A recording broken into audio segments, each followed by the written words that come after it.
근대적 탈장 수술 초기 의사들의 가장 큰 숙제는 재발이었습니다. 수술 후 4년 재발률이 100%에 달했다는 기록이 있을 정도로 재발이 매우 흔했습니다.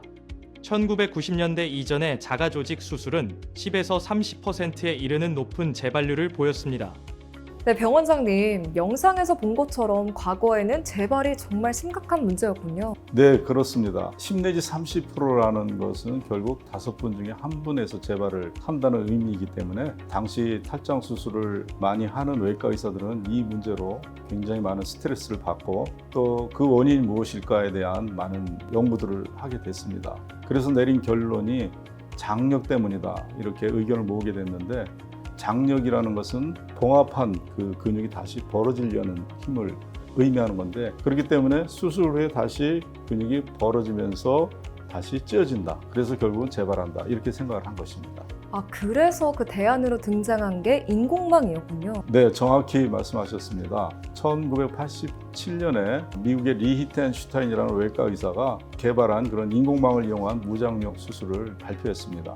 근육을 당기지 않고 질긴 인공망으로 탈장 구멍 위에 덮어주는 방식이었죠. 당시 그는 이 수술법의 재발률이 0.7%라고 발표를 했고, 또 거기에 비교적 배우기 쉽다는 이런 장점까지 더해져서 이 수술법이 전 세계적으로 빠르게 확산되었습니다.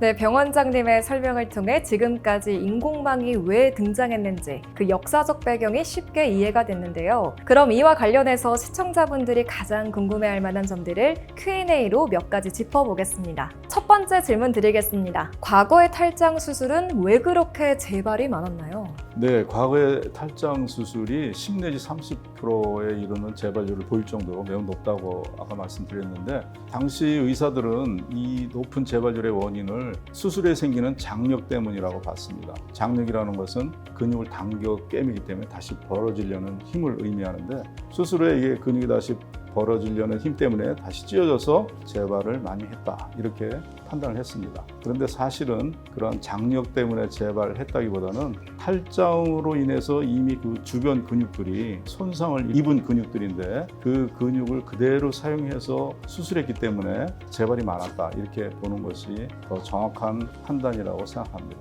네, 두 번째 질문입니다. 인공망 수술을 무장력 수술이라고 부르는 이유는 무엇인가요? 과거의 탈장 수술의 재발률이 매우 높은 원인을 당시 의사들은 근육을 당겨서 봉합함으로써 장력이 생겨서 그렇다, 이렇게 판단을 하고, 근육을 봉합하지 않는 수술, 즉 구멍을 그대로 놔둔 채 인공망을 덮어주는 이런 수술법을 개발한 것입니다. 따라서 인공망 탈장 수술의 재발률이 매우 낮다는 것을 강조하기 위해서 특별히 무장력 수술이라는 이런 명칭을 강조해서 부르고 있습니다. 네, 그럼 계속해서 세 번째 질문 드리겠습니다. 리히텐슈타인 박사가 매우 낮은 재발률을 보고했는데, 실제로 인공망 탈장 수술의 재발률이 그렇게 낮은가요? 리히텐슈타인 박사는 0.7%의 재발률을 보고를 했습니다만, 그 이후에 발표되는 인공망 탈장 수술의 재발률은 보통 2 내지 3%가 되고 있습니다. 그렇지만 실제로 임상 현장에서 보는 재발률은 5 내지 10% 정도에 이른다고 보는 것이 더 정확합니다.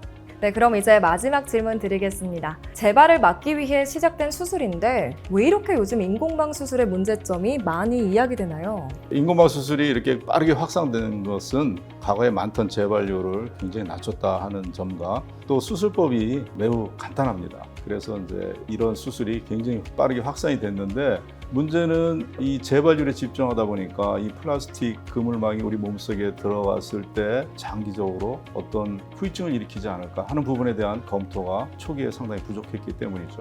그런데 시간이 지나면서 인공망 탈장 수술 받은 분들에게 만성 통증, 감염, 알레르기, 이물감 등등의 여러 가지 예상하지 못했던 문제점들이 나타나기 시작한 것입니다. 네, 결국 재발이라는 큰 문제를 해결하기 위해 도입된 방법이었지만 그 선택이 환자들에게 최선은 아니었다는 점을 알게 됐습니다. 다음 시간에는 인공망을 삽입하는 두 가지 방법, 절개와 복강경 수술에 대해 알아보겠습니다. 저희 기쁨병원에서는 인공망 후유증을 예방하기 위해서 인공망을 사용하지 않는 강 리페어 탈장 수술을 개발해서 시행해 드리고 있습니다. 저희 강 리페어 탈장 수술은 기존에 없던 탈장 수술법으로 재발률이 현재 0.1 내지 0.2%, 그리고 수술 2년 후 불편감은 0.5% 이하로 재발률이 최소 5% 이상 그리고 후유증 빈도가 20% 정도로 보고되고 있는 인공망 탈장 수술과 비교해서 매우 우수한 결과를 보이고 있습니다. 저희 기쁨병원에 오시면 저희가 개발한 새로운 무인공망 탈장 수술법으로 여러분들이 최상의 결과를 얻으실 수 있도록 저희가 최선의 노력을 다 해드리겠습니다.